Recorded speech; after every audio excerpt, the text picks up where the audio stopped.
Okay, ನಾವು ಭೂಗೋಳದಲ್ಲಿ ಭೂಗೋಳ ಪಾಠದ ಕೊನೆಯ ಪಾಠದಲ್ಲಿ ಇರುವಂತದ್ದು. ಲಾಸ್ಟ್ ಕ್ಲಾಸ್ ಅಲ್ಲಿ ನಾವು ನೈಸರ್ಗಿಕ ವಿಪತ್ತು ಪಾಠಗಳನ್ನೆಲ್ಲವನ್ನು ಮುಗಿಸಿ ಇವತ್ತಿನ ಕ್ಲಾಸ್ ಅಲ್ಲಿ ಭಾರತದ ಜನಸಂಖ್ಯೆ ಈ ಪಾಠಕ್ಕೆ ಬಂದಿದ್ದೇವೆ. ಇವತ್ತಿನ ಪಾಠದಲ್ಲಿ ಆ ಭಾರತದ ಜನಸಂಖ್ಯೆಯ ಬಗ್ಗೆ ನಾವು ಕಲಿಲಿಕ್ಕಿರುವಂತದ್ದು. ಈ ಪಾಠ ಸ್ವಲ್ಪ ಇದಕ್ಕೆ ನಿಮ್ಗೆ ಇಂಪಾರ್ಟೆಂಟ್ ಆಗಿರ್ತದೆ, ಯಾಕೆಂದ್ರೆ ಕೆಲವೊಂದು ಅಂಕಿಅಂಶಗಳನ್ನ ಇದರಲ್ಲಿ ಕೇಳ್ತಾರೆ, ಆಯ್ತಾ. ಬೇರೆ ಬೇರೆ ವೆರೈಟೀಸ್ ಅಲ್ಲಿ ಏನು ಜನಸಾಂದ್ರತೆಗೆ ಸಂಬಂಧಿಸಿರ್ಬೋದು ಅಥವಾ ಸಾಕ್ಷರತೆಗೆ ಸಂಬಂಧಿಸಿ ಈ ರೀತಿಯಲ್ಲಿ ಕ್ವಶನ್ಸ್ ಅನ್ನ ಕೇಳುವ ಸಾಧ್ಯತೆಗಳು ಇರ್ತದೆ. ಅದರಿಂದ NTS ಗೂ ತುಂಬಾ important. At the same time 1 marks question ಅಲ್ಲಿ ನಿಮಗೆ ಫೈನಲ್ ಎಕ್ಸಾಮಿಗೆ ಸಹ ಇದರಿಂದ ಕ್ವಶನ್ಸ್ ಬರ್ತದೆ. ಅದರಿಂದ ಸ್ವಲ್ಪ ಕೇರ್ಫುಲ್ ಆಗಿ ಇದನ್ನ ಕೇಳಿ ಮತ್ತೆ ಪಾಯಿಂಟ್ಸ್ ಅನ್ನ ಸರಿಯಾಗಿ ಮಾಡಿಕೊಡಿ. ಕೆಲವು ಪ್ರೆಸೆಂಟ್ ನಂಬರ್ಸ್ ಟೆಕ್ಸ್ಟ್ ಬುಕ್ ಅಲ್ಲಿ ಒಂದುಂಟು. ನಾನು ಕೆಲವು ಈಗಿನ ಪ್ರೆಸೆಂಟ್ ಅನ್ನು ಸಹ ಹೇಳ್ತೇನೆ, ಎರಡನ್ನು ಹೇಳ್ತೇನೆ. ಪಾಠದ ಹೆಸರು ಭಾರತದ ಜನಸಂಖ್ಯೆ, ಭೂಗೋಳದ ಕೊನೆಯ ಪಾಠ.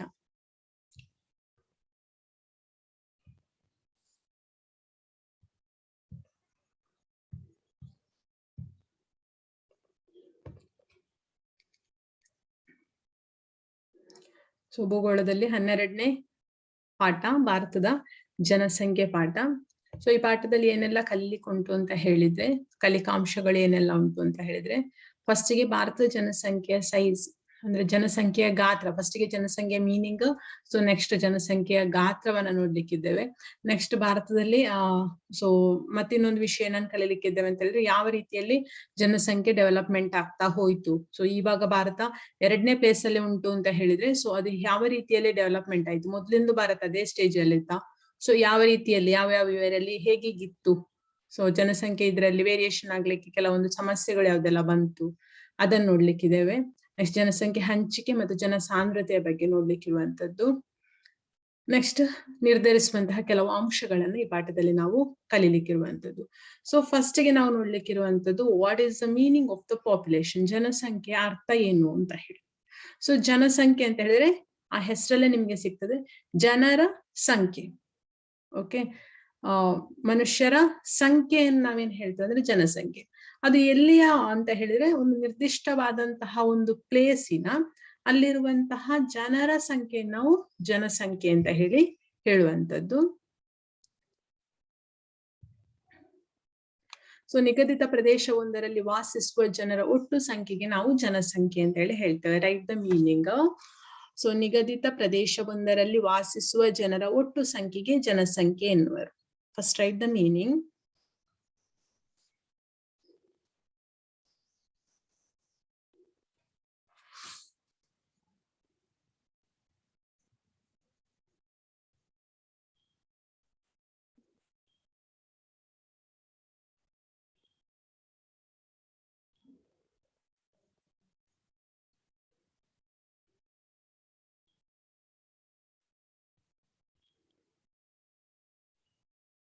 ಮೀನಿಂಗ್ ಆಯ್ತು ಬರ್ದು?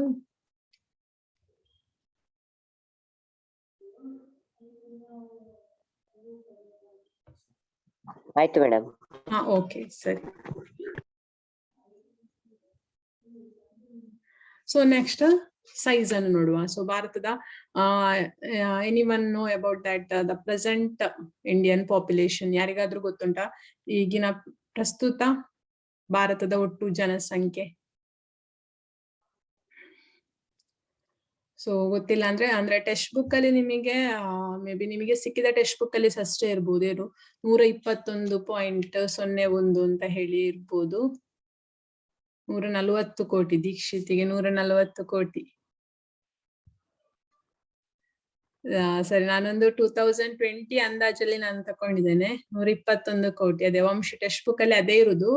ಅಂದ್ರೆ 121 ಕೋಟಿ ನಾವು ಹೇಗೆ ನಾವು 121 ಕೋಟಿ ಅಂತ ಹೇಳ್ತೇವೆ ಅಂತ ಹೇಳಿದ್ರೆ, ನಮ್ಮಲ್ಲಿ ಏನಾಗ್ತದೆ ಇಂಡಿಯನ್ ಸಿಸ್ಟಮ್ ಅಲ್ಲಿ ಏನುಂಟು ಒಂದು ವ್ಯವಸ್ಥೆ ಅಂತ ಹೇಳಿದ್ರೆ ಜನಸಂಖ್ಯೆಗೆ. ಜನಸಂಖ್ಯೆಯನ್ನ ಕಂಡು ಹುಡುಕ್ಲಿಕ್ಕೆ ನಮ್ಮಲ್ಲಿ ಒಂದು ಗವರ್ಮೆಂಟ್ ಅಲ್ಲಿ ಒಂದು ಸಿಸ್ಟಮ್ ಉಂಟು. ಅದನ್ನ ಏನು ಅಂತ ಹೇಳ್ತೇವೆ ನಾವು?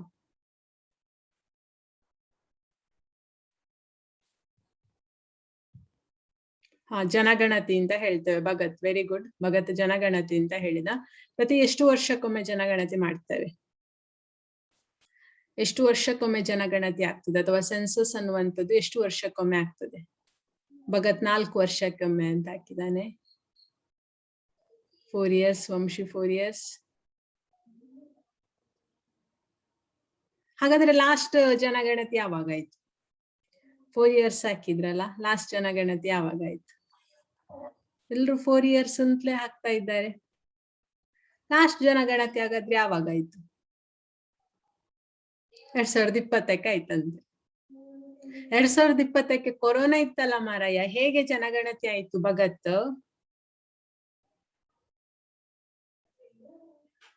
2018, 5 ವರ್ಷಕ್ಕೆ ಬಂತು. ಸ್ವಲ್ಪ ಇನ್ನೂ ಬರ್ಲಿ ನಂಬರ್ಸ್, ತುಂಬಾ ಉಂಟು ನಂಬರ್ಸ್ ನಮ್ಮಲ್ಲಿ. ಜೀವನ್ 2011ಕ್ಕೆ ಆಯ್ತು ಅಂತ ಹೇಳಿ ಬಂದ. ಹಬ್ಬ ಬಚಾವ್. ಸರಿ, 2011ಕ್ಕೆ ಆಯ್ತು. 2011ರ ನಂತರ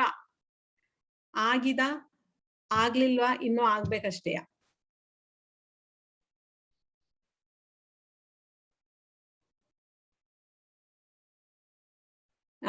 ಅಂದ್ರೆ 10 years, ಹೌದಾ? ಓಕೆ, ಸೊ ಅಂದ್ರೆ 2011 ಆದ್ಮೇಲೆ ಇನ್ನು 2021ಗೆ ಇನ್ನೊಂದು ಸೆನ್ಸಸ್ ಆಗ್ಬೇಕಷ್ಟೇ. ಅಂದ್ರೆ ಏನು, ಕೆಲವೊಂದು ಲೆಕ್ಕಗಳನ್ನ ತಕೊಳ್ತಾ ಇರ್ತದೆ ಗೌರ್ಮೆಂಟ್ ಮಕ್ಳು, ಅದನ್ನ ನಾವು ಸೆನ್ಸಸ್ ಅಂತ ಹೇಳುದಿಲ್ಲ, ಮಹಾ ಜನಗಣತಿ ಅಂತ ಹೇಳಿ ಆಗುವಂಥದ್ದು. ಅದು 2011 ಅಲ್ಲಿ ಅದು 2011 ನ ಬೇಸ್ ಅಲ್ಲಿ ನಾವು ಇವಾಗ ಪಾಪ್ಯುಲೇಷನ್ ಅನ್ನ ಕೌಂಟ್ ಮಾಡುವಂಥದ್ದು.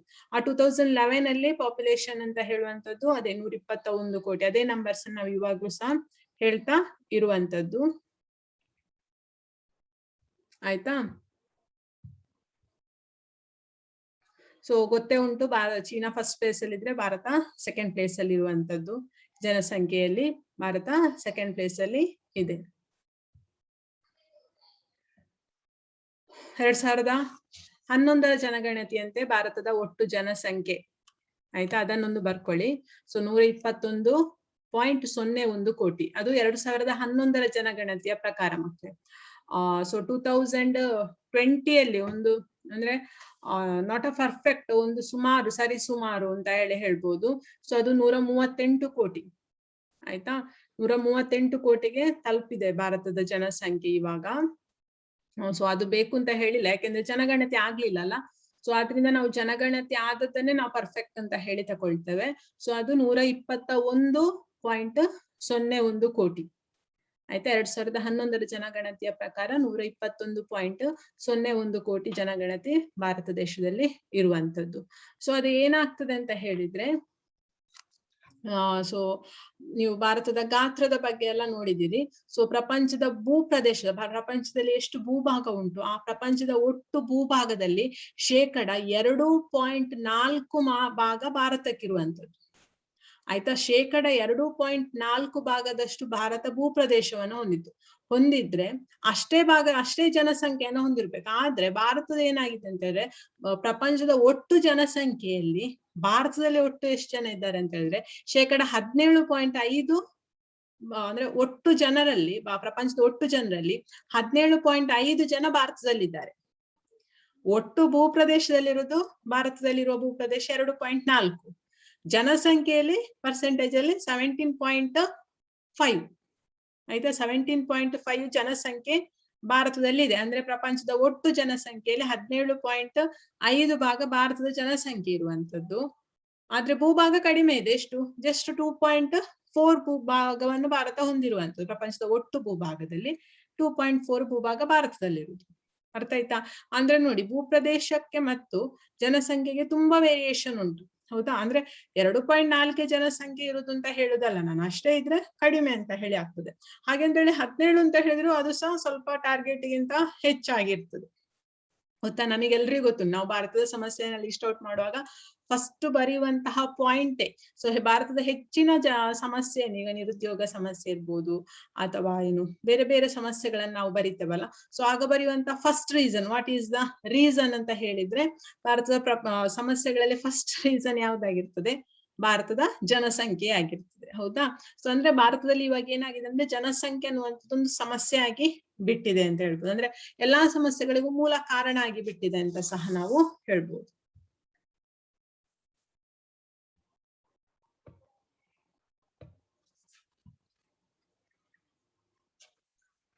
ಸೊ ಅಲ್ಲಿ 121 ಪಾಯಿಂಟ್ ಅನ್ನ ಬರ್ದಿದ್ದೀರಿ. ಸೊ ನೆಕ್ಸ್ಟ್, ಸೊ ಈಗ ನಾವು ಸೈಜ್ ಅನ್ನು ನೋಡಿದೆವು. ನೆಕ್ಸ್ಟ್, ಭಾರತದಲ್ಲಿ ಜನಸಂಖ್ಯೆ ಅನ್ನುವಂಥದ್ದು ಯಾವ ರೀತಿಯಲ್ಲಿ ಬೆಳವಣಿಗೆ ಆಗಿದೆ, ಒಂದು ಸಾಧಾರಣ ಬ್ರಿಟಿಷರ ಸರ್ಕಾರದಿಂದ ಇರ್ಬೋದು, ಅಥವಾ ಆಫ್ಟರ್ ಇಂಡಿಪೆಂಡೆನ್ಸ್ ಇರ್ಬೋದು, ಮತ್ತೆ ಈಗ ಪ್ರೆಸೆಂಟ್ ಇರ್ಬೋದು, ಯಾವ ರೀತಿಯಲ್ಲಿ ಇದೆ.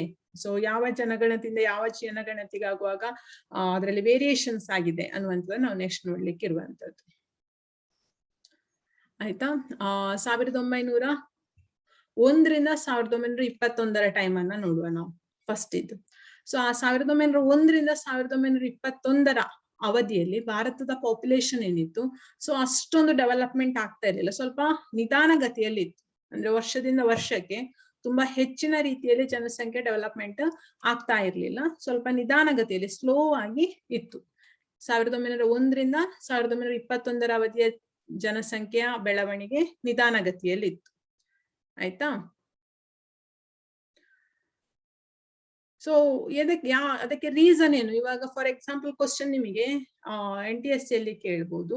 1901 ರಿಂದ 1921 ಅವಧಿಯಲ್ಲಿ ಭಾರತದ ಜನಸಂಖ್ಯೆ ನಿಧಾನಗತಿಯಲ್ಲಿ ಬೆಳವಣಿಗೆ ಹೊಂದುತ್ತಿತ್ತು.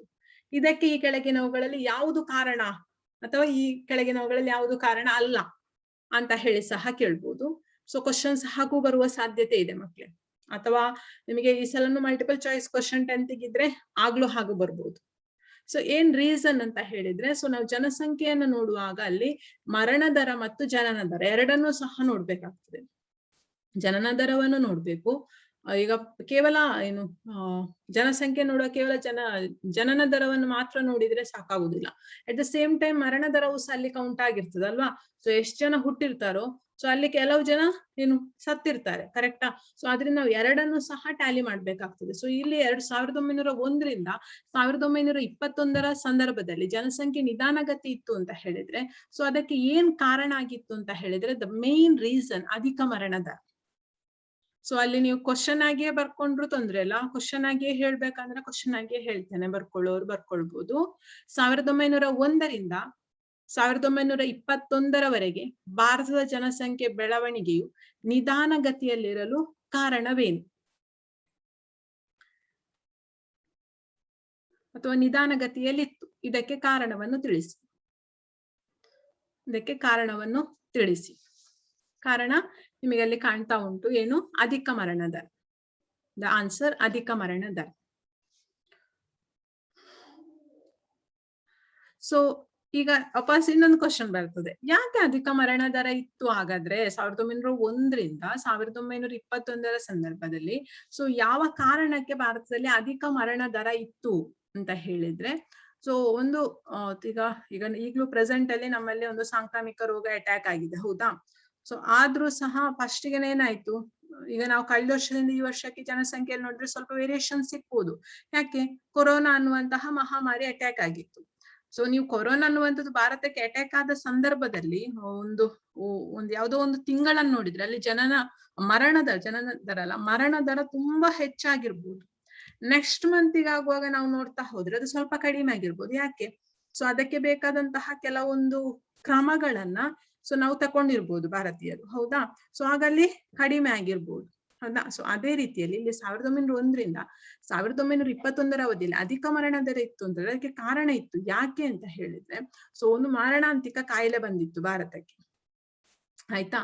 ಸೊ ಈಗಲೂ ಮಾರಣಾಂತಿಕ ಕಾಯಿಲೆ ಉಂಟು ಭಾರತದಲ್ಲಿ, ಆದ್ರೆ ಅದಕ್ಕೆ ನಾವು ಕೆಲವೊಂದು ಪರಿಹಾರ ಮಾರ್ಗಗಳನ್ನ ಕಂಡು ಹಿಡಿದಿದ್ದೇವೆ, ಟೆಕ್ನಾಲಜಿ ಅಷ್ಟು ಸ್ಪೀಡ್ ಇದ್ದ ಕಾರಣ, ಅಥವಾ ಮೆಡಿಕಲ್ ಫೆಸಿಲಿಟಿಯಲ್ಲಿ ಅನೇಕ ಸೌಲಭ್ಯಗಳಿದ್ದ ಕಾರಣ ನಾವು ಅದಕ್ಕೆ ಕೆಲವು ಪರಿಹಾರ ಕ್ರಮಗಳನ್ನ ಕಂಡು ಹುಡುಕಿದ್ದೇವೆ. ಸೊ ಮಾರಣಾಂತಿಕ ಕಾಯಿಲೆ ಇತ್ತು, ಅದರ ಜೊತೆಗೆ ಸರಿಯಾದಂತಹ ವೈದ್ಯಕೀಯ ಸೌಲಭ್ಯ ಭಾರತದಲ್ಲಿ ಇರ್ಲಿಲ್ಲ. ಸೊ ಯಾಕೆ? ಆಗ ಭಾರತದಲ್ಲಿ ಆಳ್ವಿಕೆ ಮಾಡ್ತಿದ್ದವ್ರು ಯಾರು? British government. ಅರ್ಥ ಆಯ್ತಾ. ಸೊ ಭಾರತದಲ್ಲಿ ಮಾರಣಾಂತಿಕ ಕಾಯಿಲೆ ಇದ್ದದ್ದು ಅಧಿಕ ಮರಣ ದರಕ್ಕೆ ಕಾರಣ. ಅಟ್ ದ ಸೇಮ್ ಟೈಮ್ ವೈದ್ಯಕೀಯ ಸೌಲಭ್ಯದ ಕೊರತೆ. ಎರಡು ಕಾರಣ ಅಧಿಕ ಮರಣ ದರಕ್ಕೆ ಕಾರಣ, ಒಂದು ಸಾಂಕ್ರಾಮಿಕ ಕಾಯಿಲೆ, ಇನ್ನೊಂದು ವೈದ್ಯಕೀಯ ಸೌಲಭ್ಯಗಳ ಕೊರತೆ. ಸೊ ಇದರಿಂದಾಗಿ ಮಾರಣಾಂತಿಕ ಅಥವಾ ಅಧಿಕ ಮರಣ ದರ ಭಾರತದಲ್ಲಿ ಇತ್ತು ಅಂತ ಹೇಳ್ಬೋದು. ಸೊ ಕೆಲವೊಂದು ಮಾರಣಾಂತಿಕ ಕಾಯಿಲೆಗಳು ಭಾರತದಲ್ಲಿ ಇತ್ತು. ಆಗ ಎಲ್ಲ ಈ ಟೈಮಲ್ಲೆಲ್ಲ ಸಾಂಕ್ರಾಮಿಕ ರೋಗ, ಈಗ ನಾವು ಪ್ಲೇಗ್ ಇರ್ಬೋದು, ಅಥವಾ ಕೆಲವೊಂದು ರೋಗಗಳಿಗೆ ಆವಾಗ ಯಾವುದೇ ರೀತಿಯಾದಂತಹ ಸಿಡುಬು ಅಂತಹ ಕೆಲವು ರೋಗಗಳಿಗೆ ಆವಾಗ ಮೆಡಿಸಿನ್ ಅಷ್ಟು ಇರ್ಲಿಲ್ಲ ಭಾರತದಲ್ಲಿ, ಮೆಡಿಕಲ್ ಫೆಸಿಲಿಟಿ ಅಷ್ಟು ಇಂಪ್ರೂವ್ಮೆಂಟ್ ಇರ್ಲಿಲ್ಲ ಭಾರತದಲ್ಲಿ. ಸೊ 1901ರಿಂದ 1921 ಆಯ್ತು. ನಾವು ನೆಕ್ಸ್ಟ್ ಪೀರಿಯಡ್ ಅನ್ನ ನೋಡುವ 1921ರಿಂದ 1951 ಅವಧಿಯನ್ನ ನೋಡುವ. ಅಂದ್ರೆ ಅಲ್ಲಿ 2 ಸೆನ್ಸಸ್ ಪೀರಿಯಡ್ ಆಗ್ತದೆ, ಹೌದಾ? ಸೊ 1921ರಿಂದ 1951 ಅವಧಿಯನ್ನ ನೋಡಿದ್ರೆ, ಸೊ ಅಲ್ಲಿ ಜನಸಂಖ್ಯೆಯಲ್ಲಿ ಸ್ವಲ್ಪ ಚೇಂಜಸ್ ಆಯ್ತು, ಆಯ್ತಾ? ನಿಧಾನಗತಿಯಲ್ಲಿದ್ದಂತಹ ಜನಸಂಖ್ಯೆ ಸ್ವಲ್ಪ ಸಾಧಾರಣ ಲೆವೆಲ್ಗೆ, ಮೀಡಿಯಂ ಸ್ಪೀಡಿಗೆ ಬಂತು, ಆಯ್ತಾ? ನಿಧಾನಗತಿಯಿಂದ ಸ್ವಲ್ಪ ಸಾಧಾರಣ ಲೆವೆಲ್ಗೆ ಭಾರತದ ಜನಸಂಖ್ಯೆಯಲ್ಲಿ ಕೆಲವೊಂದು ಪ್ರೋಗ್ರೆಸ್ಗಳು ಆಯ್ತು. ಅಂದ್ರೆ 1901ರಿಂದ 1921 ಅವಧಿಯ ಜನಸಂಖ್ಯೆ ಬೆಳವಣಿಗೆಗೂ 1921ರಿಂದ 1951 ಜನಸಂಖ್ಯೆಯ ಬೆಳವಣಿಗೆಗೂ ಸ್ವಲ್ಪ ಹೆಚ್ಚು ಆಗಿದೆ, ಅಂದ್ರೆ ಸ್ವಲ್ಪ ಸ್ಪೀಡ್ ಆಗಿದೆ ಅಂತ ಹೇಳಿ ಅದರ ಅರ್ಥ. ಸೊ ಇದಕ್ಕೆ ಏನ್ ಕಾರಣ ಅಂತ ಹೇಳಿ ನೋಡಿದ್ರೆ, ಯಾಕೆ ಸಾಧಾರಣವಾಗಿತ್ತು ಅಂತ ಹೇಳಿ ನಾವು ನೋಡಿದ್ರೆ, ಅಲ್ಲಿ ಅಧಿಕ ಮರಣ ದರಕ್ಕೆ ಸೊ ಒಂದು ವೈದ್ಯಕೀಯ ಸೌಲಭ್ಯಗಳ ಕೊರತೆಯೂ ಸಹ ಕಾರಣ, ಅದರ ಜೊತೆಯಲ್ಲಿ ಮಾರಣಾಂತಿಕ ಕಾಯಿಲೆ ಸಹ ಆಗಿತ್ತು, ಸಾಂಕ್ರಾಮಿಕ ರೋಗವೂ ಸಹ ಇತ್ತು. ಸೊ ನೆಕ್ಸ್ಟ್ ಒಂದು ನೈರ್ಮಲ್ಯೀಕರಣವೂ ಸಹ ಒಂದು ರೀಸನ್ ಆಗಿತ್ತು, ಆಯ್ತಾ? ಅಷ್ಟೊಂದು ಕ್ಲೀನಿಗೆ ಅಷ್ಟೊಂದು ಇಂಪಾರ್ಟೆನ್ಸ್ ಭಾರತದಲ್ಲಿ ಕೊಡ್ತಾ ಇರ್ಲಿಲ್ಲ ಅಂತ ಸಹ ನಾವು ಹೇಳ್ಬೋದು. ಸೊ ಇಲ್ಲಿ ಸಹ ಅದು ಸ್ವಲ್ಪ ರೀಸನ್ ಆಗಿದೆ. ಸೊ ಏನು ಅಂತ ಹೇಳಿದ್ರೆ, ಸೊ ಒಂದು ಭಯಂಕರ ಪಿಡುಗುಗಳ ನಿಯಂತ್ರಣ ಇತ್ತು. ಅಂದ್ರೆ 1901ರಿಂದ 1921 ಅವಧಿಯಲ್ಲಿ ಏನ್ ರೋಗ ಇತ್ತು, ಸೊ ಅದಕ್ಕೆ ಕೆಲವು ಮೆಡಿಸಿನ್ಸ್ ಗಳನ್ನ ಭಾರತದಲ್ಲಿ ಕಂಡು ಹುಡುಕ್ತಾ ಹೋದ್ರು, ಅಥವಾ ಕೆಲವೊಂದು ಅದಕ್ಕೆ ಪರಿಹಾರ ಕ್ರಮಗಳನ್ನ ಕಂಡು ಹುಡುಕಿದ್ರು. ಆದ್ರಿಂದ ಸ್ವಲ್ಪ ರೋಗವು ಸ್ವಲ್ಪ ನಿಯಂತ್ರಣಕ್ಕೆ ಬಂತು. ಈಗ ನೋಡಿ, ಇವಾಗ ಸ್ವಲ್ಪ ಕೊರೋನಾ ಸೌತ್ ಕೇಂದ್ರ ಬಿಟ್ಟು ಸೊ ಉಳಿದ ಕಡೆಗಳಲ್ಲಿ ಸ್ವಲ್ಪ ನಿಯಂತ್ರಣಕ್ಕೆ ಬಂದಿದೆ ಅಂತ ಹೇಳಿ ಹೇಳ್ಬೋದು, ಹೌದಾ? ಸೊ ಆ ರೀತಿಯಲ್ಲಿ ಕೆಲವೊಂದು ನಿಯಂತ್ರಣ ಬಂದಿದೆ. ನೆಕ್ಸ್ಟ್ ಮೆಡಿಕಲ್ ಫೆಸಿಲಿಟಿಯಲ್ಲಿ ಸ್ವಲ್ಪ ಹೆಚ್ಚಿನ ಒಂದು ಏನು ಇದು ಇಂಪ್ರೂವ್ಮೆಂಟ್ ಆಯ್ತು, ವೈದ್ಯಕೀಯ ಸೌಲಭ್ಯದಲ್ಲಿ ಸುಧಾರಣೆಗಳಾಯ್ತು, ಆಯ್ತಾ? ನೆಕ್ಸ್ಟ್ ಇನ್ನೊಂದು ಏನಂತ ಹೇಳಿದ್ರೆ, ಅಲ್ಲಿ 1901ರಿಂದ 1921 ತನಕ ಕ್ಲೀನಿಂಗಿಗೆ ಅಷ್ಟು ಇಂಪಾರ್ಟೆನ್ಸ್ ಕೊಡದಂತಹ ಭಾರತೀಯರು ಸೊ ನೆಕ್ಸ್ಟ್ ಸ್ವಲ್ಪ ಏನ್ ಮಾಡಿದ್ರು, ಕ್ಲೀನಿಂಗ್ ವ್ಯವಸ್ಥೆಗೆ ಸ್ವಲ್ಪ ಹೆಚ್ಚಿನ ಇಂಪಾರ್ಟೆನ್ಸ್ ಕೊಟ್ರು. ಫಾರ್ ಎಕ್ಸಾಂಪಲ್ ಈಗ್ಲೇ ನೋಡಿ, ಕೊರೋನಾ ಅನ್ನುವಂಥದ್ದು ನಮ್ಮಲ್ಲಿಗೆ ಬರುವುದಕ್ಕಿಂತ ಮುಂಚೆ ಸೊ ಎಷ್ಟೋ ಜನರು ಏನು ಔಟ್ಸೈಡಿಗೆ ಹೋದಾಗ ಔಟ್ಸೈಡ್ ಇಂದ ಮನೆಗೆ ಬಂದಾಗ ಅಷ್ಟೊಂದು ಕ್ಲೀನಿಂಗಿಗೆ ಇಂಪಾರ್ಟೆನ್ಸ್ ಕೊಡ್ತಾ ಇರ್ಲಿಲ್ಲ. ಸೊ ಯಾವಾಗ ಕೊರೋನಾ ಅನ್ನುವಂಥದ್ದು ಬಂತು, ಎಲ್ಲಾ ಕಡೆಯಲ್ಲಿ ಕ್ಲೀನಿಂಗ್ಗೆ ತುಂಬಾ ಇಂಪಾರ್ಟೆನ್ಸ್ ಕೊಡ್ಲಿಕ್ಕೆ ಸ್ಟಾರ್ಟ್ ಮಾಡಿದ್ರು. ಆವಾಗ ಪ್ರತಿಯೊಬ್ರು ಸದನ ಫಾಲೋ ಅಪ್ ಮಾಡಿದ್ರು, ಏನು ಹೊರಗೆ ಹೋದ್ರೆ ಮನೆಗೆ ಏನು ಫುಲ್ ಸ್ನಾನ ಮಾಡಿ ಬರುವಂಥದ್ದು, ಅಥವಾ ಹೊರಗೆ ಹೋಗಿ ಬಂದಂತಹ ಡ್ರೆಸ್ಗಳನ್ನ ವಾಶ್ ಮಾಡುವಂಥದ್ದು. ಸೊ ಆ ರೀತಿಯಲ್ಲಿ, ಆಯ್ತಾ, ಜನರಲ್ಲಿ ಅರಿವು ಮೂಡುವಂಥದ್ದು ಹೆಚ್ಚಾಯ್ತು ಅಂತ ಹೇಳಿ ಹೇಳ್ಬೋದು. ಸೊ ಇದು ಸೊ ನಿಮಗೆ ಚೇಂಜಸ್ ಗೊತ್ತಾಗ್ತಾ ಉಂಟಲ್ಲ, ಅದು ಕರೆಕ್ಟ್ ನೀವು ತಿಳ್ಕೊಳ್ಬೇಕು. 1901ರಿಂದ 21 ನಿಧಾನಗತಿ, ಸೊ ರೀಸನ್. 1921ರಿಂದ 1950 ಸಾಧಾರಣ ಬೆಳವಣಿಗೆ, ರೀಸನ್. ಇಂಪ್ರೂವ್ಮೆಂಟ್ಗೆ ರೀಸನ್, ಅಲ್ಲಿ ನಿಧಾನಗತಿಗೆ ರೀಸನ್, ಇಲ್ಲಿ ಇಂಪ್ರೂವ್ಮೆಂಟ್ಗೆ ಏನ್ ಕಾರಣ ಆಯ್ತು ಅಂತ ಹೇಳಿ. ನೆಕ್ಸ್ಟ್ ಟೈಮ್ 1951ರಿಂದ 1991, ನೀವು ಅದನ್ನ ಹಾಗೆ ಬರ್ಕೊಳ್ತಿದ್ದೀರಿ ಅಂತ ಭಾವಿಸ್ತೇನೆ ನಾನು. 1951ರಿಂದ 1991.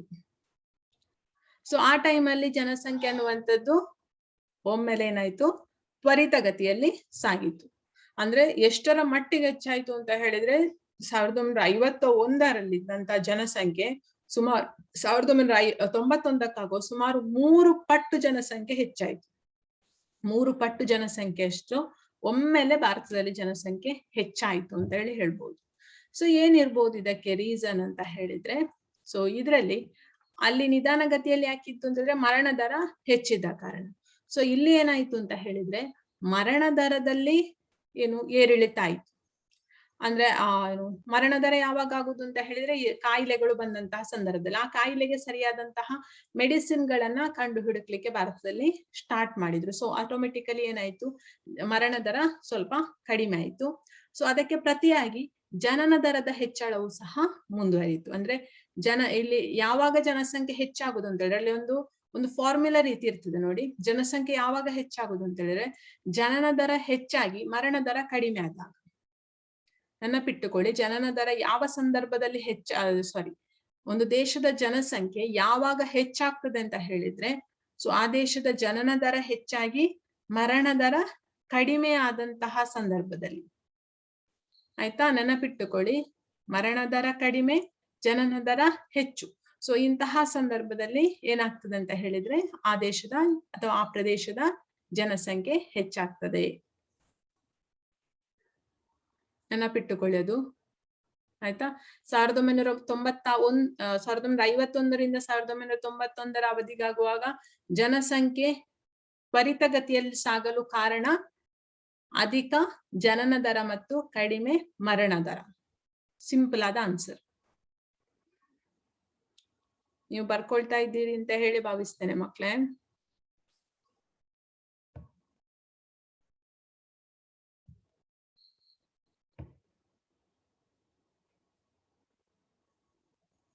ನೆಕ್ಸ್ಟ್ ಆದ್ರೆ ಅದರ ಮಧ್ಯದಲ್ಲಿ ಏನಾಯ್ತು ಅಂತ ಹೇಳಿದ್ರೆ 1981ರ ನಂತರ ಸೊ ಇಲ್ಲಿ 1951ರಿಂದ ಜನಸಂಖ್ಯೆ ಏರ್ಲಿಕ್ಕೆ ಸ್ಟಾರ್ಟ್ ಆಗ್ತದೆ. ಆಯ್ತಾ, ಆಟೋಮೆಟಿಕಲಿ 1991ರ ತನಕ ಸಹ ಏರ್ತಾನೆ ಇರ್ತದೆ. ಆದ್ರೆ 1981ಕ್ಕಾಗುವಾಗ ಸ್ವಲ್ಪ ಅರಿವು ಬರ್ತದೆ ಅಲ್ಲಿ ಸ್ವಲ್ಪ, ಅಥವಾ ಅಲ್ಲಿ ಕೆಲವೊಂದು ಚೇಂಜಸ್ ಗಳಾಗ್ತದೆ. 1981ರ ನಂತರ ಜನಸಂಖ್ಯೆ ಬೆಳವಣಿಗೆಯಲ್ಲಿ ಸ್ವಲ್ಪ ಮಟ್ಟಿಗೆ ಇಳಿತ ಪ್ರಾರಂಭ ಆಗ್ತದೆ. ಸೊ ಅದು 1981ರಲ್ಲಿದ್ದ 24.7ರಿಂದ 2011ರ ವೇಳೆಗಾಗುವಾಗ ಅದೇನಾಯ್ತು ಅಂತ ಹೇಳಿದ್ರೆ 17.64ಕ್ಕೆ ಇಳಿಕೆ ಆಗ್ತದೆ. ಸೊ ಎಷ್ಟರ ಮಟ್ಟಿಗೆ ವೇರಿಯೇಷನ್ ಆಯ್ತು ನೋಡಿ ಅಲ್ಲಿ. ಒಂದು 1981ರಿಂದ 2011ರ ಟೈಮಿಂಗ್ ಆಗುವಾಗ ಅಂದ್ರೆ ಅಲ್ಲಿ ಚೇಂಜಸ್ ಆಗ್ತದೆ. 1951ರ ನಂತರ ಭಾರತದಲ್ಲಿ ಅನೇಕ ರೀತಿಯಲ್ಲಿ ಚೇಂಜಸ್ ಆಗ್ತಾ ಇರ್ತದೆ. ಆದ್ರೆ 1981ಕ್ಕಾಗುವಾಗ ಕೆಲವೊಂದು ಕ್ರಮಗಳನ್ನ ಅನುಷ್ಠಾನಕ್ಕೆ ತಂದು ಅಥವಾ ಜನರಿಗೆ ಕೆಲವೊಂದು ತಿಳುವಳಿಕೆಯನ್ನ ಮೂಡಿಸುವುದರ ಮೂಲಕ 1981ಕ್ಕಾಗುವಾಗ ಸೊ ಭಾರತದ ಜನಸಂಖ್ಯೆ ಶೇಕಡವಾರು ನಾವು ನೋಡಿದ್ರೆ 24.7ರಷ್ಟು ಇರ್ತದೆ. ಅದೇ 2011ಕ್ಕಾಗುವಾಗ ಅದು 17.64ಕ್ಕೆ ಇಳಿಕೆ ಆಗ್ತಾ ಹೋಗ್ತದೆ. ಆ ಒಂದು ನಂಬರ್ ಅನ್ನ ನೀವು ಬರ್ಕೊಳ್ಳಿ. 1981ರಲ್ಲಿ ಅಲ್ಲಿಂದ ಇಳಿಕೆ ಆಗಿತ್ತು, ಅಲ್ಲಿ ತನಕ ಬರ್ಕೊಳ್ಳಿ.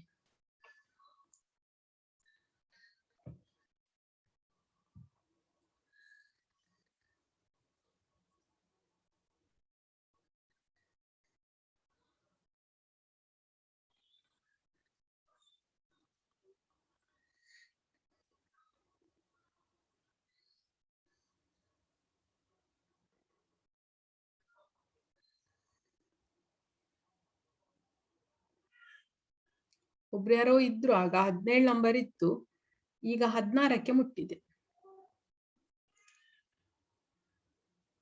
ನೆಟ್ವರ್ಕ್ ಪ್ರಾಬ್ಲಮ್ ಎಂತ ಗೊತ್ತಿಲ್ಲ.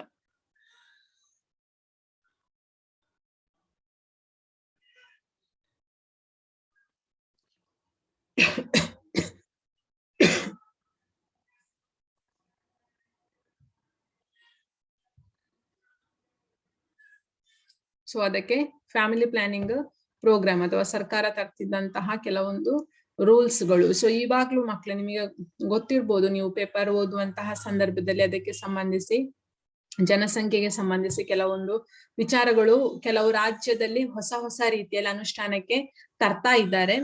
ಫಾರ್ ಎಕ್ಸಾಂಪಲ್ ಉತ್ತರ ಪ್ರದೇಶ ಆ ರೀತಿಯಲ್ಲಿ ಕೆಲವೊಂದು ರಾಜ್ಯಗಳಲ್ಲಿ ಆ ರೀತಿಯ ಕೆಲವೊಂದು ಕ್ರಮಗಳನ್ನ ಕೈಗೊಂಡಿದ್ದಾರೆ. ಸೊ ನೆಕ್ಸ್ಟ್ ಭಾರತದಲ್ಲಿ ಜನಸಂಖ್ಯಾ ಬೆಳವಣಿಗೆ ದರವನ್ನ ನೋಡ್ತಾ ಹೋಗುವ. ಸೊ ಯಾವ ರೀತಿಯಲ್ಲಿ ಇತ್ತು ಅಂತ ಹೇಳಿ. ಸೊ ನಿಮಗೆ ಡಯಾಗ್ರಾಮ್ ಉಂಟು, ಸೊ ಬೇಕಿದ್ರೆ ಸ್ಕ್ರೀನ್ ಶಾಟ್ ತೆಗೆದುಕೊಳ್ಳಿ, ಅಥವಾ ಟೆಕ್ಸ್ಟ್ ಬುಕ್ ಅಲ್ಲಿ ಉಂಟು. ಟೆಕ್ಸ್ಟ್ ಬುಕ್ ಇಲ್ಲದವರು ಸ್ಕ್ರೀನ್ ಶಾಟ್ ತೆಗೆದಿಟ್ಟುಕೊಳ್ಳಿ. ಟೆಕ್ಸ್ಟ್ ಬುಕ್ ಅಲ್ಲಿ ನಿಮಗೆ ಅಷ್ಟು ಕ್ಲಿಯರ್ ಇಲ್ಲ, ಇದ್ರಲ್ಲಿ ಸ್ವಲ್ಪ ಕ್ಲಿಯರ್ ಆಗಿ ಉಂಟು. ಸ್ಕ್ರೀನ್ ಶಾಟ್ ತೆಗೆದಿಟ್ಕೊಳ್ಳುವವರು ಸ್ಕ್ರೀನ್ ಶಾಟ್ ತೆಗೆದಿಟ್ಟುಕೊಳ್ಳಿ.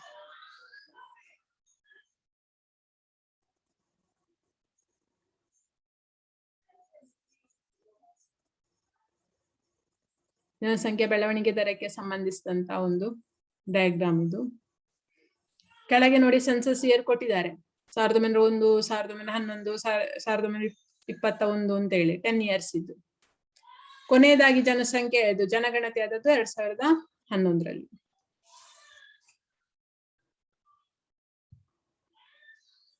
ಸೊ ಭಾರತದಲ್ಲಿನ ಜನಸಂಖ್ಯಾ ಬೆಳವಣಿಗೆ ಕಾರಣಗಳೇನು ಅಂತ ನೋಡುವ. ಸೊ ರೀಸನ್ಸ್ ಬರಿಬೇಕಾಗ್ತದೆ ನೀವು, ಆಯ್ತಾ. ಕಾರಣಗಳು ಒಂದೊಂದೇ ನೋಡ್ತಾ ಹೋಗುವ. ಸೊ ನಿಮಗೆ ಈಗ ಆಲ್ರೆಡಿ ನಾನು ಹೇಳಿದ್ದೇನೆ ಭಾರತದಲ್ಲಿ ಜನಸಂಖ್ಯಾ ಬೆಳವಣಿಗೆಗೆ ಕಾರಣ ಏನು ಅಂತ ಹೇಳಿ ಆಲ್ರೆಡಿ ಹೇಳಿದ್ದೇನೆ, ಹೌದಾ. ಸೊ 1901ರಿಂದ 1921ರಲ್ಲಿ ನಿಧಾನಗತಿಲಿಕ್ಕೆ ಅಧಿಕ ಮರಣ ದರ ಕಾರಣ ಆಗಿತ್ತು. ಅದೇ 1951ರ ನಂತರ ತ್ವರಿತಗತಿಯಲ್ಲಿ ಏರ್ಲಿಕ್ಕೆ ಯಾವುದು ಕಾರಣ ಆಯ್ತು? ಅಧಿಕ ಜನನ ದರ ಕಾರಣ ಆಯ್ತು ಅಂತ. ಸೊ ಆದ್ರಿಂದ ಫಸ್ಟ್ ರೀಸನ್ ಅದಾಗಿರ್ತದೆ. ಫಸ್ಟ್ ರೀಸನ್ ಅಧಿಕ ಜನನ ದರ. ಅಧಿಕ ಜನನ ದರ ಯಾಕೆ ಈ ರೀತಿಯಲ್ಲಿ ಆಯ್ತು? ಅಧಿಕ ಜನನ ದರ. ಸೊ ಇದಕ್ಕೆ ಕಾರಣಗಳು ಮತ್ತೆ ಬರ್ತದೆ. ಸೊ ಫಸ್ಟ್ ರೀಸನ್ಸ್ ನೋಡ್ತಾ ಒಂದೊಂದನ್ನು ನೋಡುವ. ಫಸ್ಟ್ ಒನ್ ಅಧಿಕ ಜನನ ದರ. ಸೊ ಅಧಿಕ ಜನನ ದರಕ್ಕೆ ಕಾರಣ ಆಗ್ಲಿಕ್ಕೆ ಕೆಲವೊಂದು ಅಂಶಗಳು ಮುಖ್ಯ ಕಾರಣ ಆಗಿರ್ತದೆ. ಅದು ಯಾವುದೆಲ್ಲ ಅಂತ ಹೇಳಿದ್ರೆ, ಅಂದ್ರೆ ಶೀಘ್ರಗತಿಯಲ್ಲಿ ಅಧಿಕ ಜನನ ದರ ಆಗ್ಲಿಕ್ಕೆ ಕೆಲವೊಂದು ಅಂಶಗಳು ಪ್ರಮುಖ ಕಾರಣ. ಅದು ಪ್ರಪಂಚ ಅಥವಾ ನಮ್ಮ ಸಮಾಜದಲ್ಲಿ, ಭಾರತ ಸಮಾಜದಲ್ಲಿ ಇದ್ದಂತಹ ಕೆಲವು ಪದ್ಧತಿ ಅಂತ ಸಹ ನಾವು ಹೇಳ್ಬೋದು. ಸೊ ಅದೆಲ್ಲ ಯಾವುದು ಅಂತ ಹೇಳಿದ್ರೆ, ಫಸ್ಟ್ ಒನ್ ಚೈಲ್ಡ್ ಮ್ಯಾರೇಜ್, ಬಾಲ್ಯ ವಿವಾಹ. ಬಾಲ್ಯ ವಿವಾಹವು ಈಗ ಕಾನೂನು ಪ್ರಕಾರ ಅಪರಾಧ, ನಿಮಗೆ ಗೊತ್ತಿರ್ಬೋದು. ಸೊ ಅದರಿಂದ ಬಾಲ್ಯ ವಿವಾಹ ಅನ್ನುವಂಥದ್ದು ಇತ್ತು. ಸೊ ಅದು ಒಂದು ಕಾರಣ ಆಗಿರ್ತದೆ. ನೆಕ್ಸ್ಟ್ ಒನ್ ಧಾರ್ಮಿಕ ಮತ್ತು ಸಾಮಾಜಿಕ ಮೂಢನಂಬಿಕೆಗಳು. ಸೊ ಅದು ಕಾರಣ. ಸಾಮಾಜಿಕ ಮತ್ತು ಧಾರ್ಮಿಕವಾದಂತಹ ಮೂಢನಂಬಿಕೆಗಳು ಅಂದ್ರೆ ಭಾರತದ ಸಮಾಜ ಆ ರೀತಿಯಲ್ಲಿ ರಚನೆ ಆಗಿತ್ತು. ಸೊ ಅವರಿಗೆ ಆ ಒಂದು ಭಾರತದ ಜನಸಂಖ್ಯೆ ಏರ್ತಾ ಉಂಟನ್ನುವಂತಹ ಕಲ್ಪನೆ ಇರದೇ ಇದ್ದದ್ದು. ಸೊ ಆದ್ರಿಂದ ಸಾಮಾಜಿಕ ಮತ್ತು ಧಾರ್ಮಿಕ ಮೂಢನಂಬಿಕೆಯು ಸಹ ಕಾರಣ, ಅಥವಾ ನೀವು ಮೂಢನಂಬಿಕೆ ಅಂತ ಸಹ ಬರಿಬಹುದು. ಕ್ವಶನ್ ಹೀಗೂ ಬರ್ಬೋದೇನು, ಅಧಿಕ ಜನನ ದರಕ್ಕೆ ಕಾರಣವಾದಂತಹ ಅಂಶಗಳು ಯಾವುದು, ಅಥವಾ ಅಧಿಕ ಜನನ ದರ ಆಗಲು ಕಾರಣೀಕರ್ತವಾದಂತಹ ಅಂಶ ಯಾವುದು ಅಂತ ಕೇಳಿದ್ರೆ ನೀವು ಇದನ್ನ ಬರಿಬೇಕಾಗ್ತದೆ. ಯಾವುದೋ ಒಂದು ವರ್ಷ ಕೇಳಿದ್ರು ಇದನ್ನ, ಹಾಗೆ ಅಂದ್ರೆ 10th ಎಕ್ಸಾಮ್ಗೆ, NTSCಗಲ್ಲ 10th ಎಕ್ಸಾಮಿಗೆ, ಆಯ್ತಾ. ನೆಕ್ಸ್ಟ್ ಬಹುಪತ್ನಿತ್ವ. ಸೊ ಬಹುಪತ್ನಿತ್ವ ಅಂದ್ರೆ ಏನು ಅಂತ ನಿಮಗೆ ಗೊತ್ತುಂಟು. ಒಂದಕ್ಕಿಂತ ಹೆಚ್ಚು ಪತ್ನಿಯರನ್ನ ಮದುವೆ ಆಗುವಂಥದ್ದು, ಅದು ಬಹುಪತ್ನಿತ್ವ. ನೆಕ್ಸ್ಟ್ ಬಡತನವು ಸಹ ಅಲ್ಲಿ ಕಾರಣ ಆಗಿರ್ತದೆ. ಬಡತನ ಅಂದ್ರೆ ಅವರಿಗೆ ಸರಿಯಾದಂತಹ ಸಾಮಾಜಿಕ ಅರಿವು ಇಲ್ಲದೆ ಇದ್ದು, ಸೊ ಅದು ಕಾರಣ ಆಗಿರುವಂತದ್ದು. ನೆಕ್ಸ್ಟ್ ಅನಕ್ಷರತೆ, ಅಕ್ಷರ ಜ್ಞಾನ ಇಲ್ಲದೆ ಇರುವಂತದ್ದು. ಸೊ ಅಂತಹ ಸಂದರ್ಭದಲ್ಲಿ ಸಾಮಾಜಿಕವಾಗಿ ಅಥವಾ ಪ್ರೆಸೆಂಟ್ ವರ್ಲ್ಡ್ ಅಲ್ಲಿ ಏನಾಗ್ತಾ ಉಂಟು, ಅಥವಾ ಸರ್ಕಾರದ ಕೆಲವೊಂದು ವಿಚಾರಗಳು ಅವರಿಗೆ ಗೊತ್ತಾಗದೆ ಇರುವಂತದ್ದು ಸಹ ಕಾರಣ ಆಗ್ತದೆ. ಬಡತನ, ಅನಕ್ಷರತೆ. ನೆಕ್ಸ್ಟ್ ಉಷ್ಣವಲಯದ ವಾಯುಗುಣ, ಇದು ಸಹ ಕಾರಣ ಆಗಿರ್ತದೆ. ಸೊ ಇದೆಲ್ಲವೂ ಸಹ ಅಧಿಕ ಜನನ ದರಕ್ಕೆ ಕಾರಣವಾದಂತಹ ಅಂಶಗಳು. ಸೊ ಅದನ್ನ ಒಮ್ಮೆ ಎಕ್ಸಾಮಿಗೆ ಕೇಳಿದ್ದಾರೆ. ಸೊ ಹಾಗೆ ನಂಗೆ ಕ್ವಶನ್ ಪೇಪರ್ ಅಲ್ಲಿ ನೋಡಿ, ಯಾವ ಫೈನಲ್ ಎಕ್ಸಾಮಿಗೆ ಕೇಳಿದ, ಪ್ರಿಪರೇಟರಿ ಕೇಳಿದ ನೆನಪಿಲ್ಲ, ಅಂತೂ ಒಮ್ಮೆ ಕೇಳಿದ್ದಾರೆ ಅಧಿಕ ಜನನ ದರಕ್ಕೆ ಕಾರಣವಾದಂತಹ ಅಂಶಗಳು ಯಾವುದು ಅಂತ ಹೇಳಿ. ಸೊ ಇದೆಲ್ಲವೂ ಸಹ ಜನನ ದರ ಹೆಚ್ಚಾಗ್ಲಿಕ್ಕಿದ್ದಂತಹ ಅಂಶಗಳು. ಸೊ ನೀವು ಬರೆಯುವಾಗ ಅದನ್ನ ಇಡೀ ಸೆಂಟೆನ್ಸ್ ಬರೀಲಿಕ್ಕಿಲ್ಲ ಮಕ್ಳೇ. ಜಸ್ಟ್ ಪಾಯಿಂಟ್ ನಂಬರ್ 1 ಬಾಲ್ಯ ವಿವಾಹ, 2 ಬಹುಪತ್ನಿತ್ವ, 3 ಬಡತನ, 4 ಅನಕ್ಷರತೆ, 5 ಇದ್ಯಾವುದು ಉಷ್ಣವಲಯದ ವಾಯುಗುಣ, ಆ ರೀತಿಯಲ್ಲಿ ಬರಿತಾ ಹೋಗುವಂಥದ್ದು. 6 ಮೂಢನಂಬಿಕೆ. ಹಾಗೆ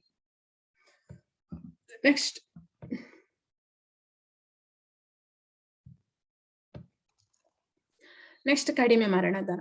ಸೊ ಇದೆರಡೂ ಸಹ ರೀಸನ್, ಅಧಿಕ ಜನಸಂಖ್ಯೆಗೆ ರೀಸನ್ ಅಧಿಕ ಜನನ ದರ ಪ್ಲಸ್ ಕಡಿಮೆ ಮರಣ ದರ. ಕಡಿಮೆ ಮರಣ ದರ ಆಗ್ಲಿಕ್ಕೆ ಏನ್ ಕಾರಣ ಅಂತ ಹೇಳಿ ನಮಗೆ ಗೊತ್ತೇ ಉಂಟು. ಸೊ ಏನು, 1951ರಲ್ಲಿ ಮೆಡಿಕಲ್ ಫೆಸಿಲಿಟಿ ಇರಲಿಲ್ಲ, ಆದ್ರಿಂದ ಅಧಿಕ ಮರಣ ದರ ಭಾರತದಲ್ಲಿತ್ತು. ಈಗ ಕಡಿಮೆ ಮರಣ ದರ ಆಗಿದೆ. ಕಡಿಮೆ ಮರಣ ದರಕ್ಕೇನು, ಉತ್ತಮವಾದಂತ ವೈದ್ಯಕೀಯ ಸೌಲಭ್ಯ ನಮ್ಮಲ್ಲಿ ಉಂಟು, ಆಯ್ತಾ. ವೈದ್ಯಕೀಯ ಸೌಲಭ್ಯದಲ್ಲಿ ಅನೇಕ ಸುಧಾರಣೆಗಳಾಗಿದೆ, ಅದು ಒಂದು ರೀಸನ್ ಆಗಿರುವಂತದ್ದು. ನೆಕ್ಸ್ಟ್ ಮಾರಣಾಂತಿಕ ಸಾಂಕ್ರಾಮಿಕ ರೋಗಗಳೇನುಂಟು ಅದನ್ನ ನಿಯಂತ್ರಣಕ್ಕೆ ತಂದಿದೆ ನಮ್ಮ ವ್ಯವಸ್ಥೆ, ನಮ್ಮ ದೇಶದಲ್ಲಿ. ಸೊ ಮಾರಣಾಂತಿಕ ಬರುವಂತಹ ಸಾಂಕ್ರಾಮಿಕ ರೋಗಗಳ ನಿಯಂತ್ರಣ. ಸೊ ಈಗಲೂ ಸಹ ಕೊರೋನಾದ ನಿಯಂತ್ರಣಕ್ಕೆ ಅನೇಕ ಕ್ರಮಗಳನ್ನ ಸರ್ಕಾರ ತರ್ತಾ ಉಂಟು, ಆದ್ರೆ ಕೆಲವು ಜನರಿಗೆ ಅದರ ಅರಿವು ಬರ್ತಾ ಇಲ್ಲ, ಆಯ್ತಾ. ಅದು ರೀಸನ್. ಸೊ ಸರ್ಕಾರ ಮಾಡ್ಬೋದು, ಆದ್ರೆ ಸರ್ಕಾರದ ಪ್ರಾಣ ಅಲ್ಲ, ಪ್ರಾಣ ಯಾರ್ದು, ನಮ್ದು ಜನಸಾಮಾನ್ಯರದ್ದು.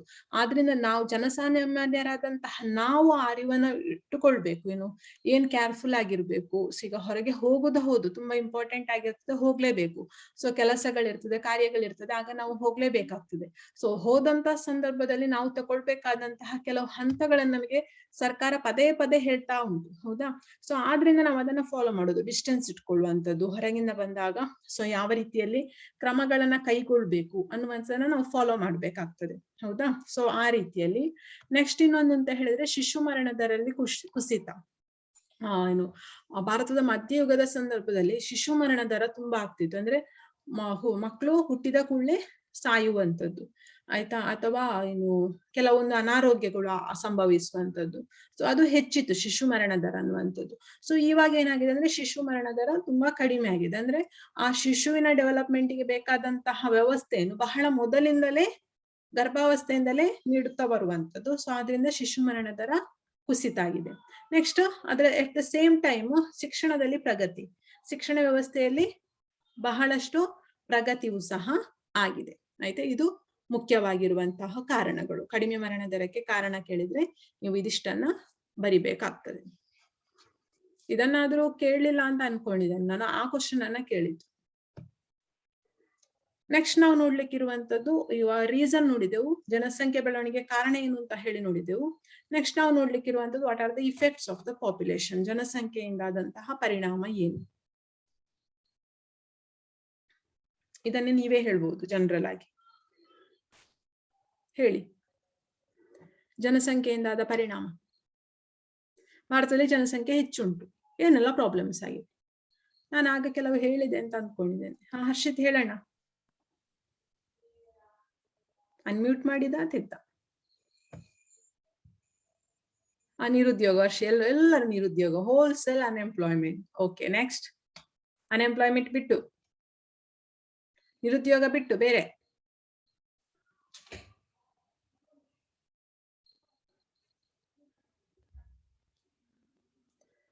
ಬಡತನ. ನೆಕ್ಸ್ಟ್ ನೈಸರ್ಗಿಕ ಸಂಪನ್ಮೂಲಗಳ ಕೊರತೆ, ಪರಿಸರ ಮಾಲಿನ್ಯ,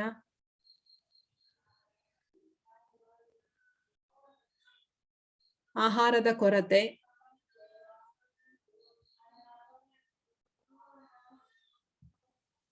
ಸರಿ ಬರ್ದಿದ್ದೀರಾ, ನೋಡುವ ಯಾವ್ದೆಲ್ಲ ಅಂತ. ಫಸ್ಟ್ ಒನ್ ನಿರುದ್ಯೋಗ, you are absolutely right.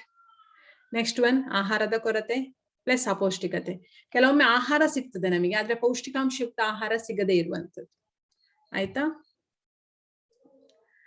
Next ಹೆಚ್ಚು ಸಾಮಾಜಿಕ ಹೊಣೆ ಮತ್ತು ಮೂಲ ಸೌಲಭ್ಯಗಳ ಕೊರತೆ. ಹೆಚ್ಚು ಸಾಮಾಜಿಕ ಹೊಣೆ ಮತ್ತು ಮೂಲ ಸೌಲಭ್ಯಗಳ ಕೊರತೆ. ನೆಕ್ಸ್ಟ್ ಇನ್ಕಮ್ ಅಲ್ಲಿ ಸಹ ಅದರಲ್ಲಿ ಪ್ರಾಬ್ಲಮ್ ಆಗ್ತದೆ. ಇದು ಬರ್ಕೊಂಡ್ರಾ?